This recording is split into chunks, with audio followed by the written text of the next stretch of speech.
Hi friends, நீங்கள் பார்த்துட்டு இருக்குது அருண் மொபைல்ஸ். இப்போ நம்ம டிஸ்பிளே மாற்ற போகிறது ஓப்போ A31. டிஸ்பிளே டேமேஜே வந்திருக்கு. சேஞ்ச் பண்ண போகிறோம். சேஞ்ச் பண்ணிவிட்டு காமிக்கிறேன்.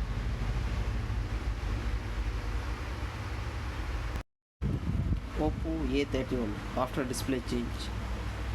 இந்த ஃபோனில் வந்து நம்ம ஒரிஜினல் டிஸ்பிளே கேரேஜ் டிஸ்பிளே போட்டிருக்கோம்.